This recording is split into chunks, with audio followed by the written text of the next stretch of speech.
Hello, my book-loving friends, and welcome back to Storytime with Mary. Book lovers, this is where we get to read all of our favourite magical books and stories. And if you're loving reading along with Mary, don't forget to hit the like button and also subscribe to our videos so that we can read together all the time. You know that I've always got a really special story for you, and today is no different. Today, we are going to be reading a really special book called A Birthday Fairy Tale. And this book is written by Megan Paghetti and is illustrated by Juliana Simakowska. So if you've got a birthday fairy tale at home, grab it now and let's read it together. And book lovers, while you are grabbing your awesome fairy tale, I want to tell you a really cool fun fact about birthdays. Did you know that the first people in the world that we know of that celebrated birthdays were actually the ancient Egyptians? And that was in 3000 BC. And do you know that that is actually 5,000 years ago, more than 5,000 years ago now? And birthdays were actually celebrated by the pharaohs. So when pharaohs were crowned, they were uplifted and became Egyptian gods. And they didn't actually celebrate their birthday when they were born. They celebrated the birth of a god, an ancient Egyptian pharaoh. How awesome is that? So, you've got something in common with a pharaoh if you're celebrating your birthday. Okay, book lovers, have you grabbed your book, A Birthday Fairy Tale? Shall we see what happens? Am I the only one who sees it? Reese asked. No one had mentioned her birthday was tomorrow. December birthdays are the worst. Reese's loose tooth rubbed her tongue as she strung her beads with her brother Charlie. One final touch, Reese said, holding out the biggest, shiniest bead. Mine, Charlie said as he grabbed the bead out of Reese's fingers. Charlie grinned as he placed it on his pipe cleaner. Reese slumped. Oh, she did not feel like battling over a bead.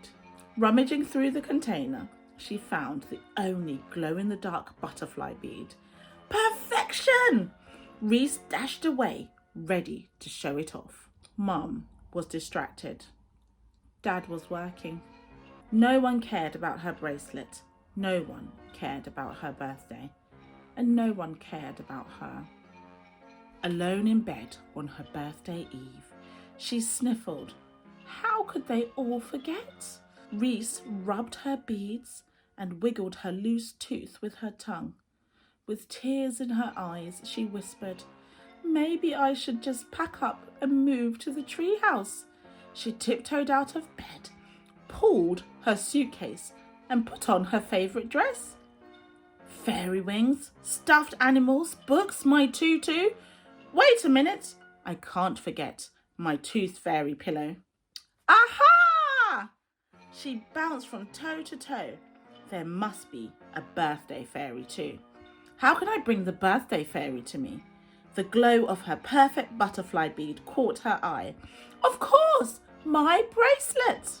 Reese crept into the hall and stood at the door. She hugged the bracelet and whispered a wish. I wish, I wish, I wish with all my might for the birthday fairy to come tonight. Leaving the door cracked, Reese yawned and shoved her suitcase under her bed. Snuggled beneath her covers, hope was all she had and needed to enter dreamland. When the sun peeped through the windows, Reese's eyes fluttered open. It's more than I dreamed, she squealed with delight. Toilet paper tails flowed around the room as if silently singing, happy birthday to you, ready for Reese to spin through like a tornado. Or better yet, treasure for days to come. Once her excitement bubbled to the brim, she gracefully escaped to find Charlie. Charlie! Charlie!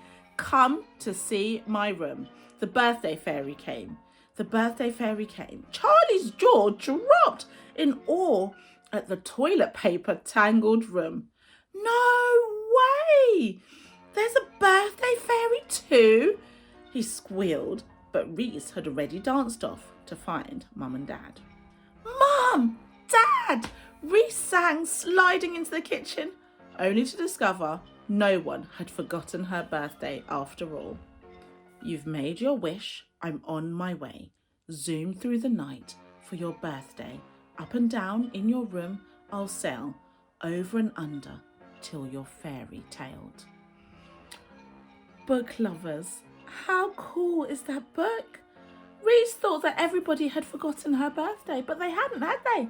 They were just waiting to surprise her. How could they forget her birthday? And book lovers, do you remember how long ago birthdays were first celebrated? They were celebrated by the ancient Egyptians, weren't they? In 3000 BC. That is a really long time ago. Book lovers, if your birthday is coming up, I wish you an absolutely happy and awesome fairy tale filled birthday. I will speak to you again next time. Bye.